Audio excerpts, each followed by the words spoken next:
This is Chasing the Cutoff with Troy Ide. Conversations with professional people age 40 and older who balance busy careers with excellence in endurance athletics and extreme sports. From Denver, Colorado, here's Troy Ide. Welcome, Ellen Pena. So happy to see you. It's such an honor to meet you in person. Thank you, Troy. It's an honor to meet you too. And I often go by Ellen Hart Pena or Ellen Hart. So any one of those is okay. I'm just calling you Ellen, if that's all right. Ellen's good. Even better. I like Ellen. It's a great name. So I'm going to do something that I haven't done before, which is I'm going to actually read something to start because to me, it's so profound. Before I read it, I'm going to just open this by saying you made a statement in a speech a while ago that was so captivating to me. I saw it on YouTube. You were at the Clinton Foundation, and you also have, if you go on YouTube, there are lots of things you can find about you that are really, really interesting. You also... I did not know that, actually. Well, it's amazing. We'll talk about this. You have a whole wonderful speech at the Clinton Foundation that you gave on your life that everyone should listen to, and I highly commend it. It was about maybe 7 years ago. Mm-hmm. And then you also were on a program about your triathlon success, and it was the Timex team or Team Timex. Oh, and yeah. you said something there. And again, I encourage everyone to go to YouTube and see it because, so nice. You're one of the very most accomplished triathletes in the world. And in terms of longevity, I don't think there's anybody like you. It's not just Colorado. It's not just the United States. There's really maybe a handful of people on the entire planet Earth who are like you in the sport of triathlon. I mean, you are, profoundly accomplished. But the image that you painted was that you were asked about motivation, and you said, every day I think of myself, I'm not a great artist or musician, but I think that I have a canvas, and my gift is athletics and endurance. And so you have a canvas, and that's a new canvas every day. And each day holds the chance for really a new creation. And I thought that was so profound. It just captures the person who you are and your life's journey. And so think about that image. Everyone should think about this, of what it's like to write this canvas each day, and that we all have this choice that we can make. It's a choice in how you think about your life and how you think about your goals. And there is the canvas. There's also, the analogy to a stage and dancing. This is where we get to dance on our stage, where, and mostly that is in the context of competing, because that's the performance piece. But the canvas is there every day. It's a beautiful image. It's just, and the dancing image is beautiful too. And I know my wife, who's a lifetime member of the Royal Academy of Dance, will really appreciate that. I'm going to just read this, though, because you were inducted into the USA Triathlon Hall of Fame this last August. Yes. And this was what was said about you at that celebration. And it's worth reading in its entirety. Ellen Hart's triathlon journey began in 2006 with a birthday bike from her then boyfriend, now husband. And since then, she's become one of the most decorated age group athletes in the sport. A graduate of Harvard University, Ellen brings the same drive and discipline to competition that she's shown throughout her life. Over 15 plus years, Ellen claimed an astounding 18 world age group titles across ITU and Ironman events, along with 6 consecutive Ironman 70.3 world championships from 2008 to 2013, and another in 2015. She's a 2-time USA Triathlon Athlete of the Year and was ranked in the top 3 nationally every year from 2008 to 2018, including 5 years ranked number 1 in both triathlon and duathlon. A multiple-time member of Team USA, Ellen has earned numerous national podiums, including 4 first-place finishes at the USAT Duathlon National Championships and 8 podiums at Ironman Kona. In a remarkable stretch, in 2015, she won 5 world championships in just 50 days across 5 disciplines and 3 continents. Post-COVID, she's continued her winning ways with victories at Ironman 70.3 Hawaii, Boulder 70.3, and Boulder Peak Olympic. Ellen Hart's career is a master class in consistency, resilience, and love for the sport. Oh, It's incredible. well, thank you. And thank you for reading that. And sometimes that feels like you're describing some other person. Really true. Well, it could be just describing a whole, group of great athletes around the world, but it's just one person. It's just you. So the question is, how do you remain enthusiastic? Because when I first heard about you was back probably 1979, and you were on the USA, you were U.S. Olympic time trial team member at that point, and then again in '84. So you were a big time runner already. By the time I was back in high school, just trying to start to learn to run, you were on the Olympic team, but we heard your name back then. Quite so get to the Olympic well, team. you did the trials, so but Trials, I mean that's. No, and this is the rude question I have to ask, but you're over 65. 67 and a half. All right. So you've said it now. So you're 67 and a half. And I'm 62, and I As my mother would say, well preserved. well preserved. But you've been so consistently great, so that you're in your 60s. You're setting records in effect for people over. I'm sure you are for people over 60. Just what you've racked up, and so how do you do it? How do you do it? I haven't done as much recently. I've taken a step back for a number of reasons, but I still consider myself an athlete, of course, and I still feel that. I don't know, that sense of determination in training and that joy of competition. There have been a couple of things in the last few years that have, suggested just a little bit of perspective. I mean, one was having I have 4 adopted grandchildren, but my first bio grandchild. Oh, wow. And I get to take care of him quite a bit. And there's something about that fills my heart in a different way. The other was that I think I was at a point where it's very seductive to define yourself by exterior criteria. And, as long as you win that race, you have that sense of I'm enough for that day or that week or however long it lasts. But there's a lot of work to do to figure out what's inside there besides or in addition to Ellen the athlete. And so I've been doing a lot of that kind of work. I mean, having had a really kind of debilitating and overwhelming eating disorder from about 21 to 30.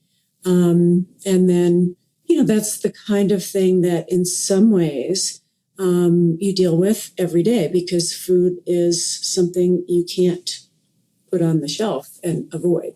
And so there have been a lot of pieces to the inside person that I've been wanting to, address. And, it sounds ridiculous, but try and be a better person, and the longevity. I've been doing something since I was 8 and the half effort isn't really part of my repertoire. And so everything I've done, I've wanted to do well, and I've worked hard and I've tried to get the best out of myself. And sometimes it results in wins and sometimes it doesn't. I think there are a few things, having had an eating disorder and being so debilitated physically for a period of time, and then in recovery, just being incredibly grateful to have had a second chance, not just a second chance at life, but a second chance at athletics. And that was also a point where I actually picked up a couple of different sports. Okay, so triathlon was one. And I thought, this is just one-off until, maybe one season until like my foot gets better and then I'll just go back to being a runner. But there was something so sort of compelling and self-empowering and whatnot about triathlon because my swimming to this day is, certifiably awful. And so then to try to get that better, and then the bike and then the run. But, it's in like T2, which is the transition between the bike and the run, when I'm putting on my sneakers, it's like, oh, this is where the fun starts. This is when you get happy. Yes. Yeah.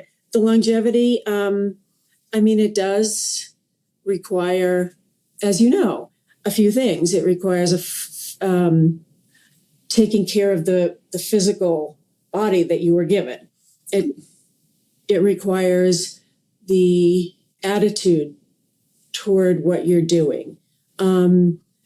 Longevity, I feel like I've had tons of injuries, but there hasn't ever been one that has said to me, doctors might have said it, but never one that said to me, you're done. And I keep thinking, I have to be done someday. But that it just keeps feeling like this is part of who I am, to express myself in this way. And it's also just plain old fun for me. And it's a lot of things. It's meditative, that repetitive, whatever it is, swim, bike, run, where you can get into a different place in your head and sort of feel connections with other people and with nature and with your surroundings. I think I'm rambling a bit, but I do think that this has given me, my career in athletics has just given me so much, and, more than I ever deserved and more than I could ever repay. So has a doctor told you at some point, hey, you got to take not one step back temporarily, but you just need to stop doing this? Oh, yeah. So let's talk about that, because that's happened to me too. And look at you were signed up for a 400K race this summer and a 500K race next summer. You didn't take that advice seriously. Well, part of it is, two things. One is, and this is not about me, needless to say, but 2017, I lost my right Achilles, and I had an experimental operation at University of Colorado, Seven Hawkins, and Dr. Michelle Walcott. And, it was unclear if the insurance would even pay for it. It's good that the insurance did, because it was many hundreds of thousands of dollars, but they used stem cells from my own heel. They drilled into my heel, and then they made a fake tendon. It was not cadaver tissue. It was actually real gelatinous. That's amazing. Stem cell infused with my own body. And then they created it as like a giant straw that would dissolve and eventually would fuse into my. And so my right fake Achilles is bionic in a way. It is better than my left, even though my leg is a lot smaller than it once was. But going into that operation, we were desperate to find a physician. And I had 3 surgeons say, you'll never run again. Mm-hmm. One said, you'll never walk properly again. And, I as I sit here, I have only 7% cartilage left in my right knee. I shouldn't be able to do these things, but weightlifting, really good physical therapy. And a really great knee doctor, Rachel Frank, from University of Colorado. She's just fantastic. And she didn't give up on me. And when I need help, she figures out what I need. And so you face this at a whole different level. So tell us about that. I'm interested. Who told you shouldn't be doing this? But something you said just made a lot of sense. But the people that don't give up on you are the people that you will remember and be grateful for the rest of your life, because they gave you back a part of not just a new knee or a new Achilles, but they gave you back a part of yourself. Yes. It's so much more important. There have been, 5, 6 times when that has happened, mostly foot problems, but I now have this fabulous physical therapist, and he sees things differently in terms of not just fixing that little thing, but more of an organic whole, and that the ankle mobility is a really important piece of the puzzle, because, kind of hits the ground first and everything's connected to the rest. Most recently, I tore my hamstring last summer, and I thought, this is not a big deal, but I'm still rehabbing it.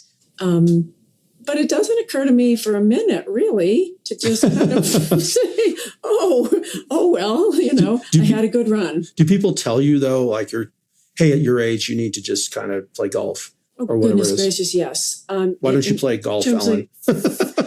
Well, maybe you do play golf. That's an injury from college where I shattered the radial head. And so it doesn't straighten out all the way. So I would not have a golf swing. No, I went to this person for sort of, kind of an alternate health perspective. And she was fabulous. But every single time I walked into the office, and this was at least 10 years ago, she would say, Ellen, you're too old for this. Mm-hmm. Ellen, you're too old for this. And I wanted to say, this is not helpful. This is not helpful. This is not what it's not like you can do a damn thing about it, right? Right. But I have to say I'm a lot more careful about things. I don't take some of the same risks now because, I mean, even little things like when you're on a road bike and you need to look and see who's behind you. Yeah. I mean, my flexibility isn't as good as it once was. And so, you put lights on your bike and you do things that compensate for that lack of flexibility. I'm doing more physical therapy now than I ever have in my entire life. You've got that nailed down. And you've got probably a great team or a great person as a therapist. Yes. Yeah. And I thought, he won't see me. He's just with all those Olympians and whatnot. And, I've been seeing him for probably 3 years now. So that is a huge help. But there are people, I mean, even in my family and definitely in my friends circle, that people who aren't competitive athletes, that just think this is ridiculous. And I mean, sometimes I struggle with the selfishness of it. When I'm on my bike for this many hours and I'm training 15 or 20 hours a week for an Ironman and I'm totally focused on that, there are other things that I don't do in that time. And, I don't know, work on curing cancer or solving poverty or, any of those major issues that are there that we all are responsible for in a way. I think that this is my gift, and there are ways that I can reach people through this that, I don't have the science and math curing cancer skills. That's not my skill set. But there are a lot of pieces, and I think there are, probably plenty of people that they just go out there and do their workouts and they do their races and great. And for me, there's always so much internal dialogue about all kinds of things. And yet the competitive piece, not just to, sprint the person next to you at the stoplight. I mean, it's a positive thing. It's like what brings out the best in me. And I keep thinking that's the thing that will tell me when I'm done, if I don't feel that anymore. And for a couple of years, I have to say I wasn't feeling that. And I was doing it more because that's what I do. When was that? How old were you then? A few years ago. Yeah, I mean, really. So how did it come back? How did the feeling come back that you wanted to compete like that again? The community of triathletes is really wonderful, like the community of runners, and I think probably ultra runners. I was obsessed with ultra running for about a week until Why? Why would anyone be obsessed with ultra running? Because I think you have so much in your head. I think there's so many things that you learn about yourself, and there's so many things that you have to, so many conversations. Well, let me take that back to you for a second. So I think about what you do in a full Ironman, for example. Just take that example. You have three different, and I don't even know if you consider them to be complementary endeavors. They're very different. I mean, they seem to me to be extremely different. No, that swim thing is like totally out of my range. But you've been able to master it to be, the best in the world. You've been able to do that at different points in time in your life and to have an incredibly consistent, very top of the podium record.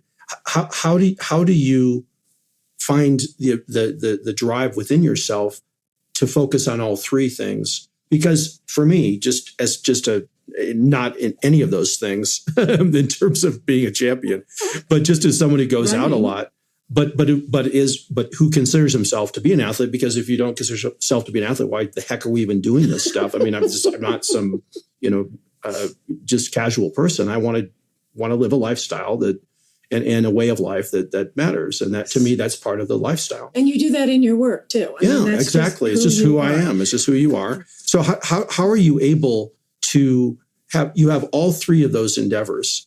And ultra running, all we have to do is go out and run or fast hike.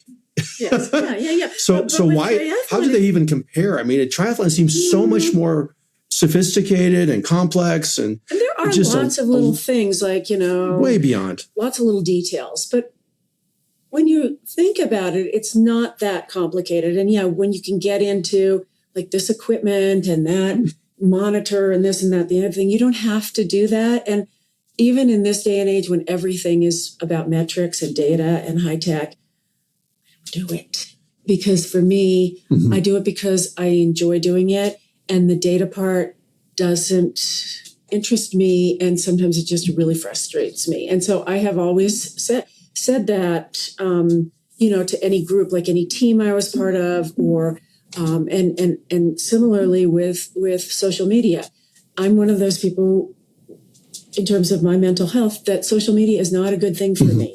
And, being on teams, like I remember having a contract that said, I have to post 6 times a month. Right. And for me, I felt like a shill, that somebody gives me free stuff and then I post about how great it is. Like, what credibility do I have? So that part didn't feel right to me, but I never misled anybody. I said, this is what you're getting from me, and I will give you everything I have for, being somebody, a representative of the sport, and being, striving for the podium and all of those things. You had asked me about what brought me back. Some of the things that brought me back. One was I did Wisconsin 70.3, not this year, but last year. And I had been in, a couple of years of just not really knowing what direction I was going and not really setting any big goals. So the 70.3 was great. My husband is from Wisconsin. And so, great. We'll go do a race and we'll go, wonderful, get some cheese. But anyway, so our race was on a Saturday. I didn't even know, I hadn't really checked, that there was a full Ironman on Sunday. And I remember going down there, not for the leaders and not for the last people, but for the middle group, and watching that scene at the finish line. And it was dark and the lights were out, and the people that were in tears, or the people that rang the bell as a first-time Ironman person, or the people that stopped and gave their special person a hug or a kiss. And, so sometimes I felt like what I've done hasn't amounted to a hill of beans, but that day I realized it's not nothing. And it's a community that I am so proud to be a part of, and that there are people that set a goal and work incredibly hard to reach that goal. And there they are, and they showed up on race day, and race day was really, really difficult. And they still made it to the finish. I was just really touched and overwhelmed. And sometimes I can't remember my own races very well. I can remember the mistakes I made, but I can't remember the joy of, winning a world championship. I know that sounds unfortunate at the very least, but that day I felt like, these are my people, and we strive for things, whatever your, medium is. We strive. So you have to participate. It's interesting. There's a concept you and I've talked about. Your late father was the dean of the University of New Mexico Law School, was one of the leading authorities in the world on indigenous law, tribal law, Native American law, and he created the pre-law program at UNM that so many Native American lawyers have been through, and the John Echohawks of the world. The John Echohawks of the world, who's a subscriber. So thank you, John. The John Echohawks of the world. Him. So, and you have this concept in traditional Navajo lifeway that prayer is something in terms of the ceremonies. The ceremony is a way to pray. That is to say, there are prayers that each of us has or will offer. But there's a medium that you go through, which is the ceremony. So the ceremony is a gathering of people, and the ceremony has to be done in the right way. And you can decide whether you're in the ceremony or not. It's up to you. But if you accept, as the elderly medicine people have always taught me, I'm not Navajo, but I've been in more than 100 different kinds of Navajo ceremonies, one as long as 9 days and nights. And what the holy people, who are the version of angels in this life way, what they need to know from us is that if we say we're going to show up, we show up. So if we don't show up, and we're supposed to show up because we said we would, then the ceremony doesn't work. It's not effective. It has to include the individual and then also the group.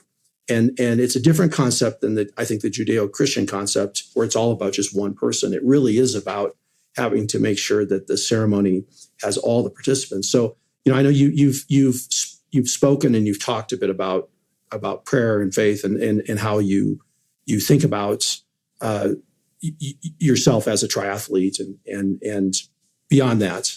But you're right. I'm never as close to my creator as I am when I am asking my creator to please give me the strength to finish this thing that I started. And you show up because, and you step back for a bit, but then you want to go back because you just have to, you're part of that community. You need to show up for that community. And if you don't show up, the community's not going to make it. Now, they will make it, right? But they won't make it the same way. And one good experience that is relevant here is I did a Boulder 70.3 last summer. I've won Boulder 70.3 many, many times. Yes. And done really I've heard fast times and all this yes. stuff. And this particular day, there were 4 people in my age group. There's some attrition over time. One person didn't finish. One person was like half an hour ahead of me. And then I don't know where that other person was. But so I came in second. I mean, great. Second. But in terms of, the competition, I thought, I don't want to go to the awards ceremony. I really don't want to go to the awards ceremony because I used to win this thing and I just feel kind of embarrassed. And even though the person, that beat me was really good. And then I realized if I can show up to get my first place award, I can show up to get my second place award or just be there to clap for the people because this is my community. So we're going, I told my husband, 15 minutes max in and out. And we were there for probably an hour and a half because those were my friends. They could not have cared less if I came in first or third or 28th. That's always the way it is. Really, and that was they're just happy you're there and that you're doing this together. So that community, and learning some of those lessons. I mean, partly from my grandbaby.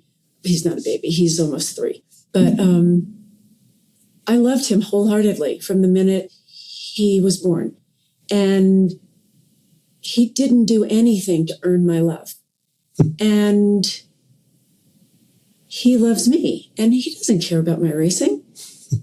He loves me, and so those are some of the lessons that I've had to just remind myself of or learn again in the last few years, because triathlon and being good at something can kind of take over, and it's wonderful, but there's more on the personal side too. So a day in the life of Ellen. So did you exercise today? Are you going to exercise today? I am going to. So tell us about that. just pick a day. I'll pick yesterday. Sure, that's great. Yesterday was a good day because I had a few errands and a few things to do. Some of my work has been as a sort of jump, I never do that. Topics, that's good. That's good. But some of my work has been as a CASA, a court-appointed special advocate for abused and neglected children in the Boulder County court system. So you're an attorney, and I didn't even mention that, of course, and I was going to get to that too. But you don't have to be an attorney to be a CASA. Yes. And but you are an attorney. I am. And a really good one. It's But I think it's more comfortable being in court if you kind of have some interest in the legal profession. But when I said I had 4 adopted grandchildren, one of my cases went on and on and on, and they will be part of my life forever. And they call me Abuelin because Yes. they adopted me as their grandmother. And so yesterday I did some thinking about Christmas and what I wanted to do with them. And my desk has lots of things on it that, keep getting pushed to the next. So, but then the holiday season, the Hart family does like an amazing holiday that is heavily weighted toward tradition and prayer and song and caroling to the neighbors. And since I was a kid, we've always made presents for each other, and we still do now, even though it's more family groups that we. So anyway, I did some work on that. What did I do? I knew today was going to be really busy, so I pulled my bike workout from today over into yesterday. So I did that workout, which was some stuff I didn't think I could do, but there's no sense starting thinking like you're not going to do it. And what was the workout? What was the bike workout? It was an hour on a Wahoo trainer. Yeah. So it's my bike that's hooked up to the back, and it provides the resistance, and it provides it follows a program. So it, gives me hills, or it gives me intervals. And so it had some easier intervals that were a little bit longer at the front. And then it had a whole bunch of 30 seconds on, 30 seconds off, like 10 in a row, and then a little break, and then 10 more. And I thought, that number that's there on the 10, but no sense starting it if you don't want to give it a shot. No, of course. So I did it. Right. And then I'm rehabbing my torn hamstring. And so I have a return to run program, which involves, it started out with 1 minute run, 4 minute walk, 1 minute run, 4 minute walk. Well, yesterday I got to 4 minute run, 1 minute walk. Wow. Hey, that's great. For half an hour. That's great. And I know that doesn't give you a marathon very quickly. No, I understand. But that's for rehab. That's great. And also I know, and usually if I get to that point and I say, oh, I can run 4 minutes. Well, the next day then I'll run 45 minutes. Right. That is not good for longevity. No. In the sport. But we all have done that, right? Yes. So anyway, so I did that. I went walking with a friend, and that was, I look at it as, she's a really good triathlete also, look at it as a connection piece. So rather than, oh yeah, walking, this is great. Burn more calories and, get more exercises. No, it was something we can do together. What else? Doing a lot of stuff, getting ready for today and seeing my grandson and my daughter because we're going away. Oh, but then I have a daughter that's having a baby on Sunday. Oh, wow. Congratulations. And so kind of fantastic.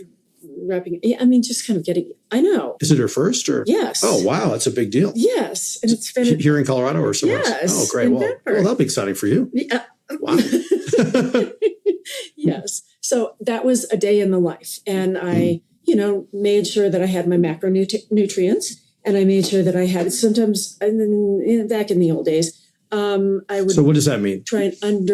I would try and undereat. Yeah. So it's tell me what are macronutrients? What does that mean? Protein. I need to get some protein every day, especially for an older female with less hormonal, balance. That protein is really important. And I don't have a magic number, but I know that I need to do that every day. And then carbs are really important for just having the energy to get out there and do those workouts.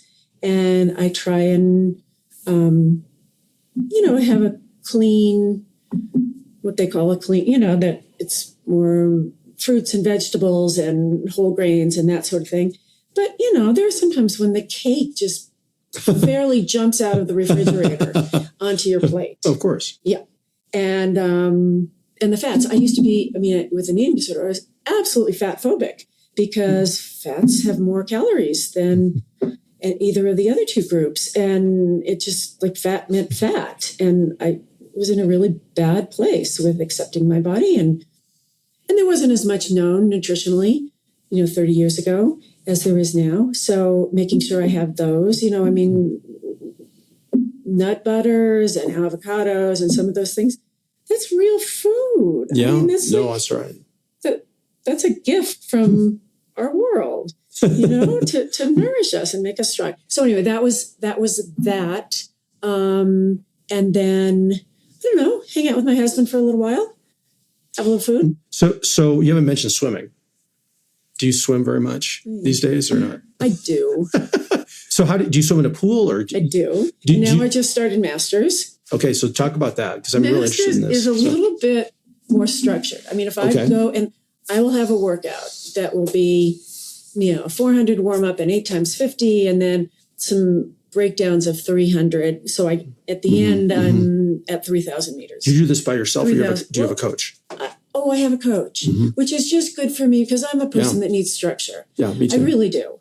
And I can change things and I have a really good relationship and we can talk and, and if I have bring one onto this day and switch it out for that. I mean, yes. So the coach is incredibly helpful.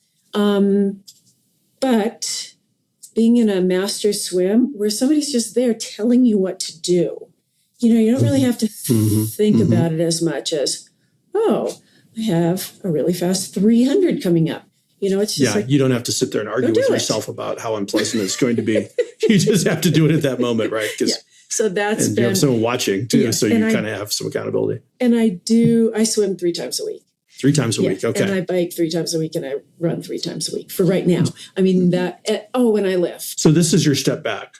I'm just curious. You said you took a step back. So I just wanted, that's why I asked you what your day is like. So now we're getting into it, which is great. But you heard the tone in my voice that I'm getting back into it. So this is a little bit of getting back into it. And I also, one thing about motivation is, I have a lot of motivation on my own, but one thing I did recently was there's a race I want to do well in at the end of May. And which is that? Which race is that? It's Hawaii 70.3. And you've done well there in the past. Very well. See, that's where they used to have spots for Kona. And then they took them away. Golden tickets, right? Yeah. Yeah, golden tickets in the ultra marathon world. Yeah. I want to win that race. Well, that's great. Don't know. Do you want to win the whole race or your age category? Well, I'm sure you want to win the whole race, but of course. And actually, there was one year there when I was in my 50s, and I was the 4th woman overall. Incredible. So I look at that, but my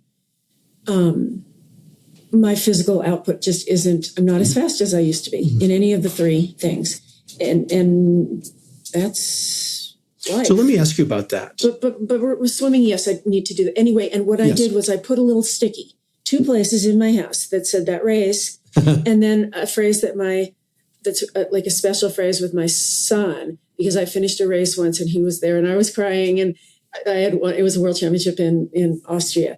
And he came and he gave me a big hug and he said, "It's okay, Mom. You really brought it today." And he was, it's so great. It's so awesome. So I have the name of the race, the sort of colloquial name is Honu, named after the sea turtle. And then the bottom says, "Bring it." And I see that every day. Yeah, and it reminds wonderful. me, I don't think I need that, but it's kind of nice and kind of fun and kind of, So that's part of motivation. So and I'm sorry for interrupting. No, lawyers are trained to interrupt each other. That's why we're doing this to each other. So, right. It's not our fault. Not my fault, not your fault. There's people like your dad who made us do that. So, so you're not as fast. I'm not as fast. And this is what happens. And I'm not making any excuses, but I want to relate it to, you talked about your eating disorder and how you were able to overcome that.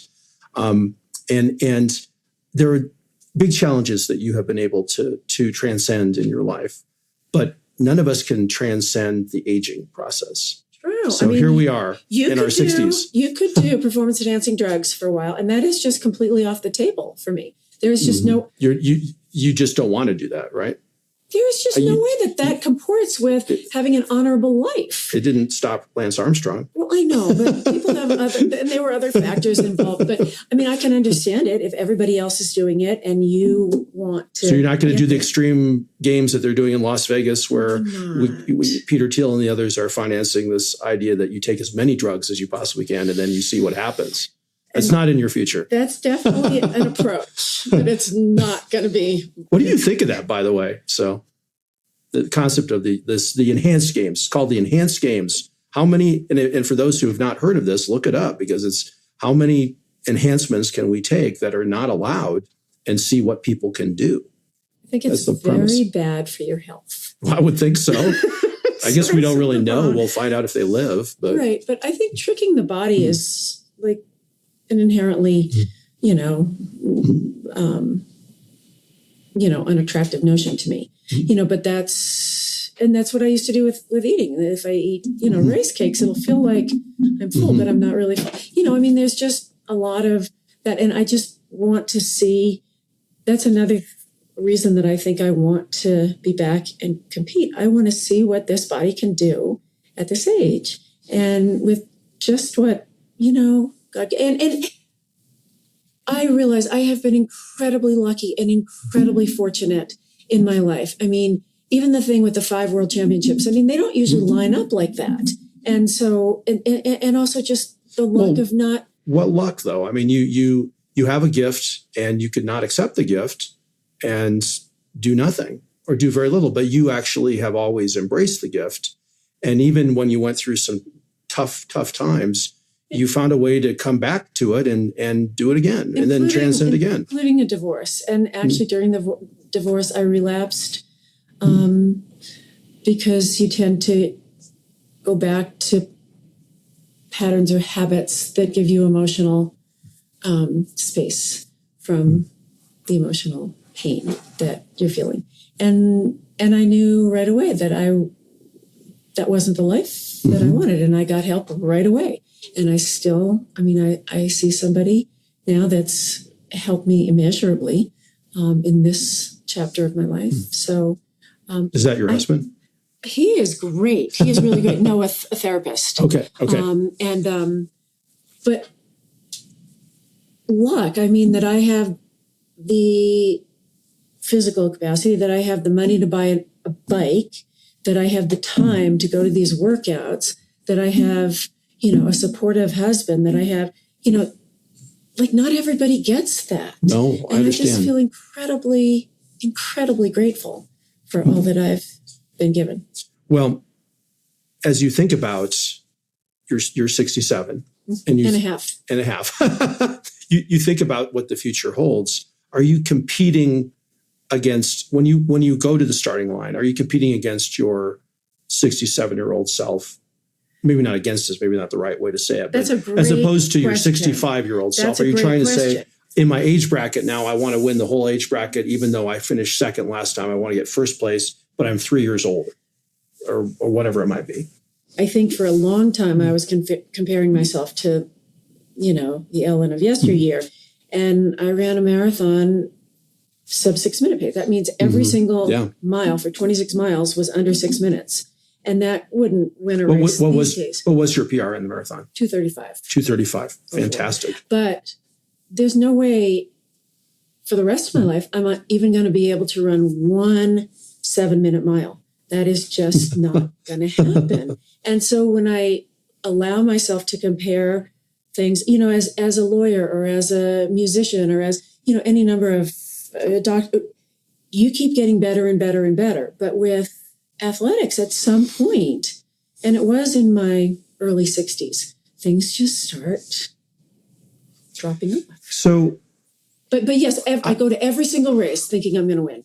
So I struggle with this a lot, and I'm not comparing myself to a world-class athlete. Stop it. We are the same. I'm just saying that I look at, I ran after my surgery, my Achilles replacement, when I was told I would never be able to run again.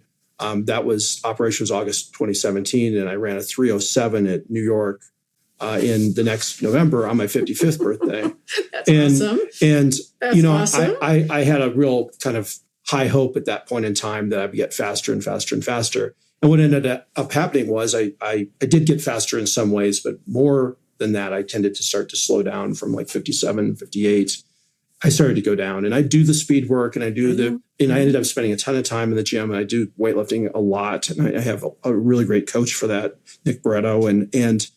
But what I've realized is that I can't really go faster. I do a birthday mile, and it's not sub 5 like it once was fairly consistently. It's not sub 6 anymore. I can still punch out a sub 7, but I'll feel it for probably 2 months just to run one birthday mile. And it's just, and hopefully it's downhill. It's not on a track, for gosh sakes. But so what I've done, I'm cheating a little ways. Maybe I'm not cheating, but I'm cheating. I'm not doing enhancements because I'm afraid of all those things. And it's part of why I was U.S. attorney, because I could pass all the background checks. I'd never even, tried any of these drugs. But when I'm cheating, I'm adding miles. So, you do the race across Scotland. That was 215 miles. And then you find a longer race next year. And you just find a way to add more miles to see if you can do that because you're slow. That's what I'm doing. But the other thing, but I'm cheating in a way because the curve is going down on my speed still. I know, but that's not cheating. And that's one of the reasons that I really admire you, that you still have that drive to expand and push your limits. I mean, that's a wonderful thing, right? But it's a slow drive. It's a really slow drive.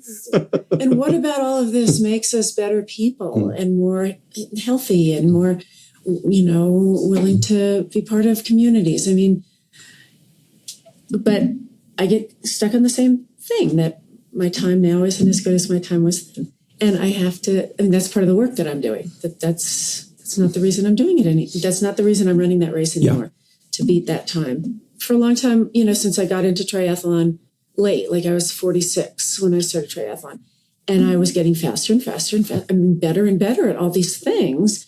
And so good out of the blocks. I mean, you were so good from when you, like it took 10 years for you to get good or something at it, when people have been doing it for decades before you. The thing was, actually my first Ironman was the second year that it was a one-off. I said, I'm going to do one of these. And if you're going to do one, you might as well make it the Ironman World Championships in Kona. And so I qualified through a half and got there.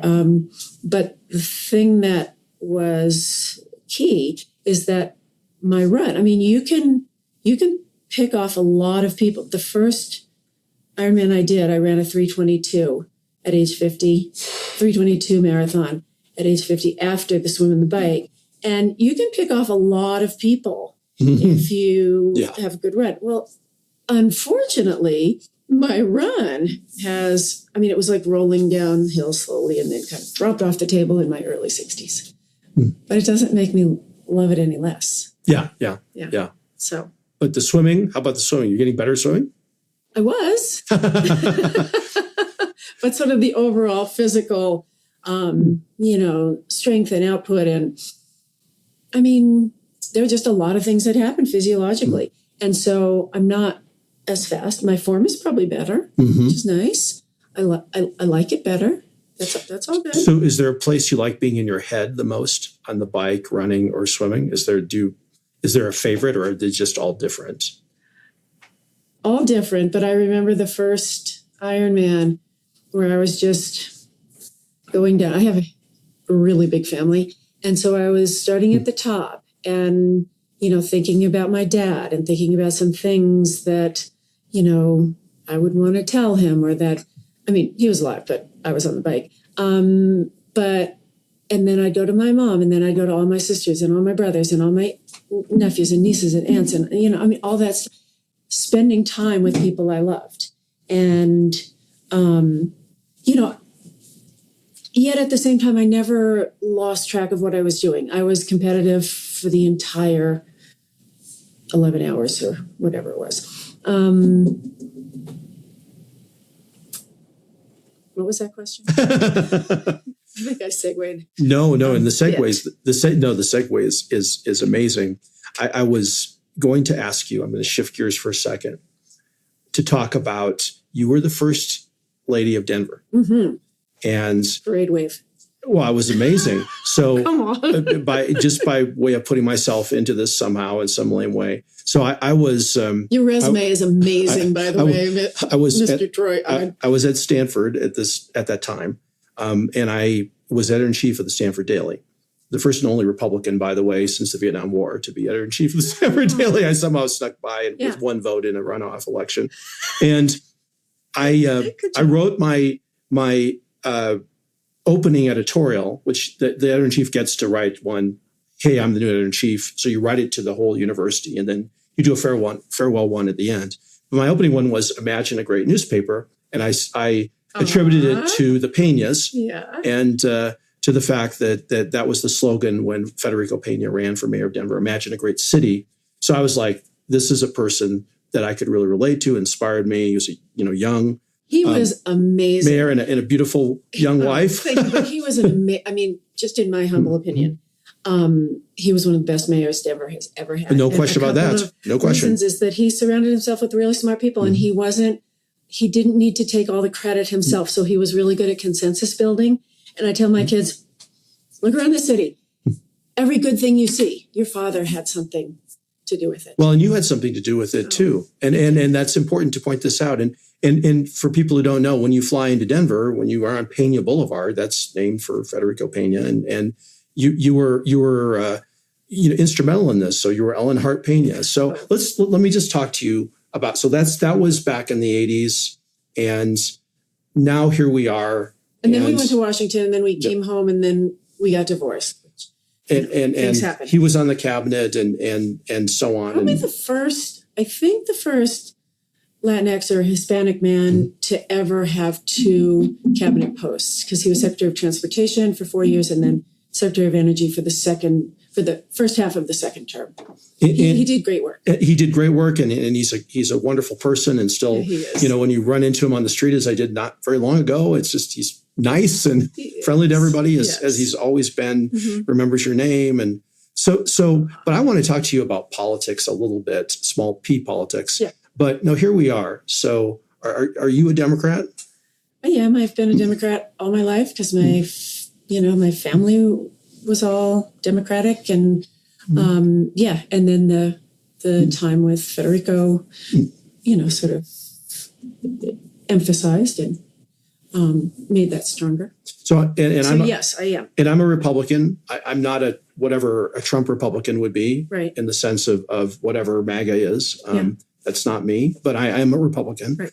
And so I guess my question is, where are we going, and can we learn something out of triathlon, out of ultra marathoning, of the way that you've chosen to live your life in terms of balance and proportion, and how you respect and treat other people and the sport that you've chosen to pursue?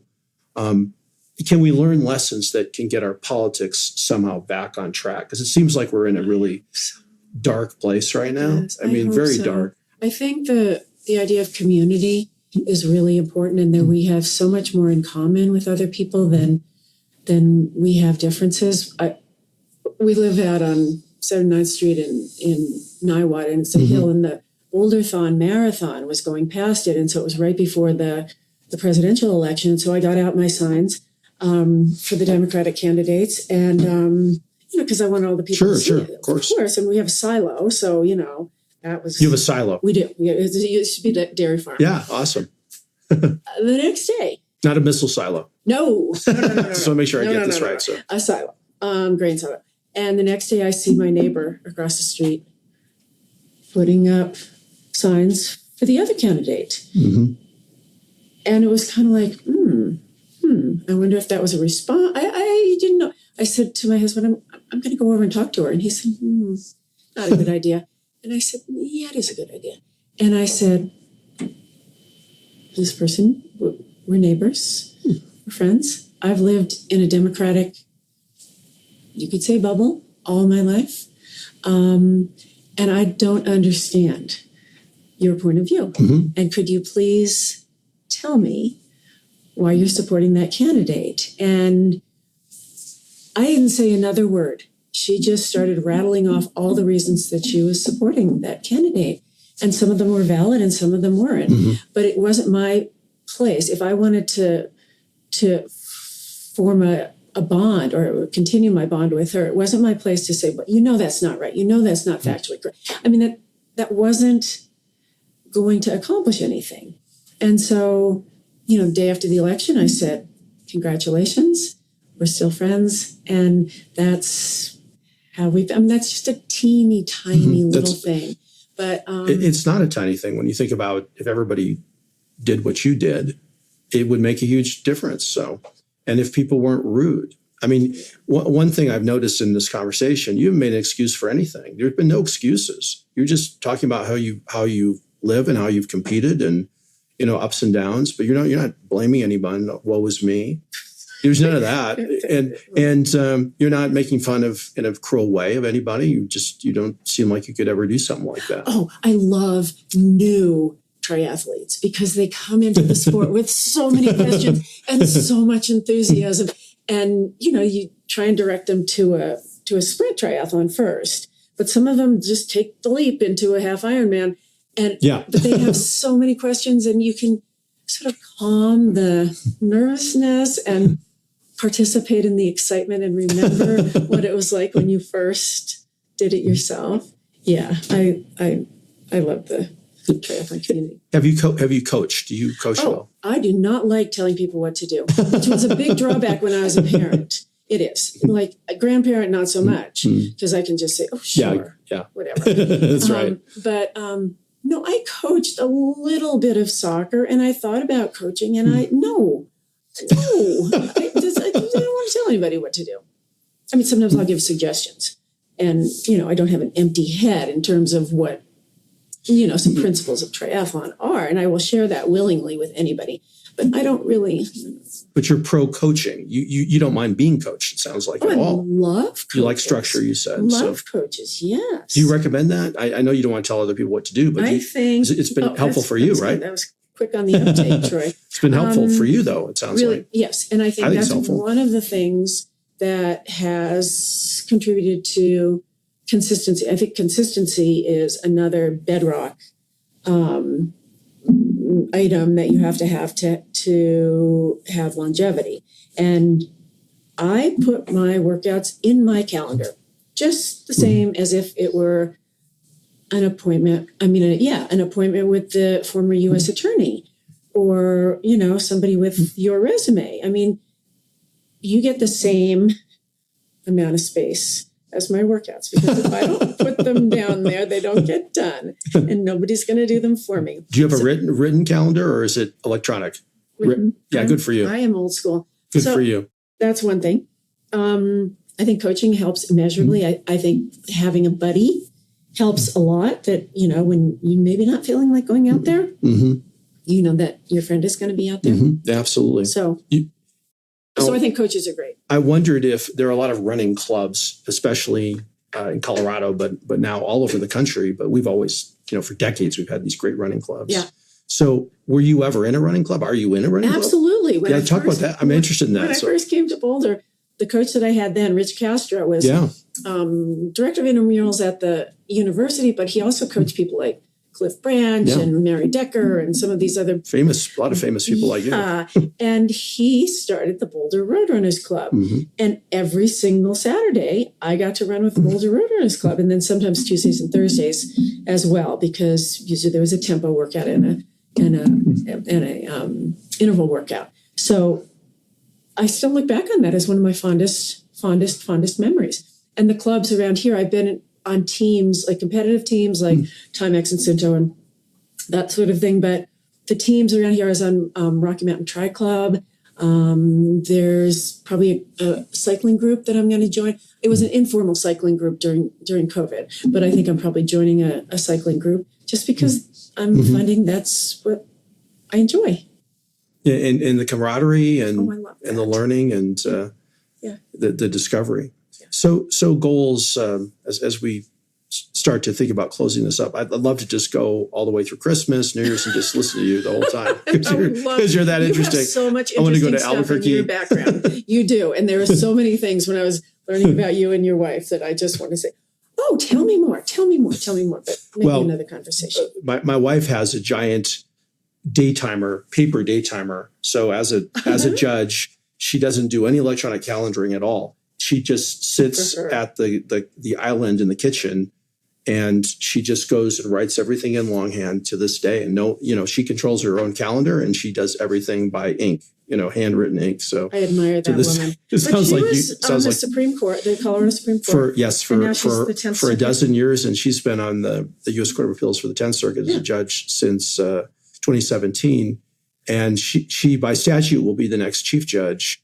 And so that's coming up too. And that's the 6 states that form the 10th Circuit, Wyoming and Utah, Colorado, New Mexico, Oklahoma, and Kansas. So it's an interesting circuit. It's headquartered in Denver. I clerked for Judge Kerrigan a long time ago. Oh, I didn't know that. Briefly. How awesome is that? He needed another clerk Wonderful because he judge. had a whole bunch of cases coming his way, and then that didn't materialize. So I was only with him for probably 6 months, but he was a wonderful. Yeah, but it was a great experience. Yeah, it was a great experience. So you have that in common, the paper calendar and the precision of it. So she spends many hours just making sure everything is deconflicted in the schedules. And we do as a couple, we do a scheduling meeting once a week that usually takes about an hour to 90 minutes, where we go through our calendars and try to, and with our children, they're scattered, one's in St. Louis and one's in Washington, D.C., but we're still trying to plan everything out with the other relatives and so on. But that is really great, that family emphasis. We try to think about goals and then everyone's goals and how do we try to facilitate those? What kind of goals are you thinking about? Even if they're just conceptual goals, as you sort of look ahead now, what are you thinking about? You said you're getting back into staying healthy, triathlon, which means being a little bit more patient, because if something was hurting, it's not hurting that much, just keep going. That doesn't always work that well, and certainly not at this age. So staying healthy. One of my favorite things over the last couple of years, when I wasn't, pointing toward anything big, like I got a spot to Kona a few years ago and I said, no, thank you, which I didn't think I could actually do that. And then the next year Kona came along and it was like, oh, that's interesting. The next year, fine. And for some reason, this year, it's taken on a life of its own. Yeah. And I haven't told anybody really. I mean, a couple of people, but I want to see if I can get back there. Yeah. And it's exciting. It's not I'm excited. Easy. I'm excited to follow you about this. Well, I think it's probably 50-50, that I will be able to do that, but I'm going to give it my full attention, as they say. One of my favorite things is running local half marathons, because you're not breathing so hard that my favorite race is the half marathon by far. Yeah, it's great. I'm so relieved when I can run a half marathon just for the sheer fun of it, And my youngest child, who's my son, is working in New York. And he was a baseball player, fast twitch. Also, I was, running was for punishment and all that. Yeah. And during COVID, he started running. And then he entered a race. Didn't enter a 5K, entered the New York City half marathon. And that's in March. And then in May, I get this box from him that has his race number and his finisher's medal and this beautiful letter, one part of which was, thank you, Mom, for letting me find this on my own. Wow, that's beautiful. And so we've gotten, we great. ran the Brooklyn half last May, and we were both signed up for the New York Marathon this year, but we were both injured. So we deferred. That's great. That's that's my favorite road marathon is New York by far. Yeah, really? By far. Yeah. I've done Boston multiple times, but I really like the race at New York because the concept of going through the 5 boroughs with no traffic is just so novel to me. And also like Brooklyn, when you have all those different ethnic groups. It's wonderful. It's just a celebration of the world. It's beautiful. It really is. It's so exciting. Well, I wish you well with that. So I guess to sort of close up, just maybe a hard question, but maybe not. None of them seem to be hard for you. But I ran this morning. I got up, I as I typically do, I run just about every day, not quite every day, but most days. I managed 7 miles this morning, but I was out there by about 4:15. Oh, geez. Which is what I do. Atlanta? Yeah. And I've got my 2 English springers, I saw them. Churchill and Wyatt Earp. They're adorable. They are adorable. Churchill and Wyatt Earp.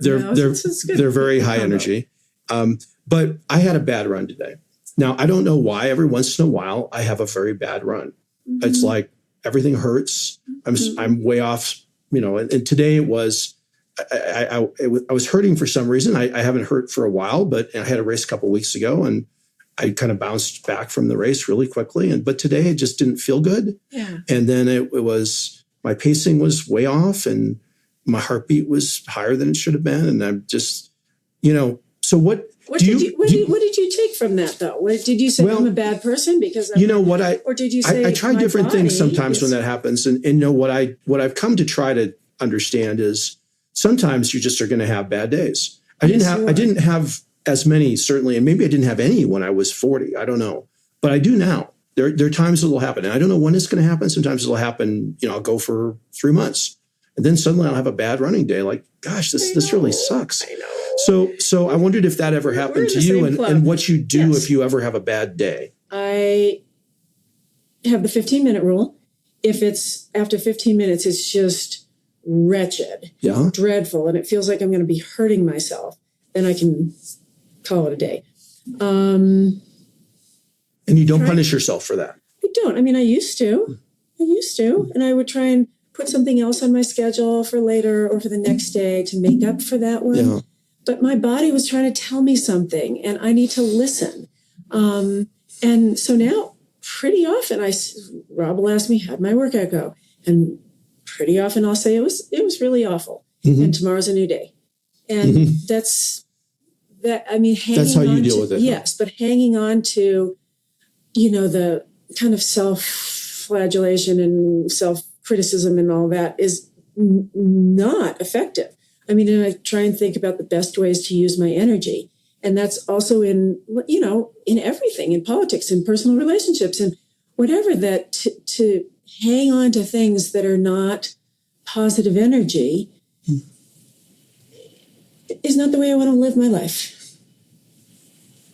Well said. So, well, Ellen, it's a pleasure to spend some time with you. And nice. I'm really grateful to you for being on the program. And I'm looking forward to seeing what happens. And I'm sure it'll be good. And I do hope I get to ask you the 100 questions I have for you. At any time. Thank you, Troy. Thank you.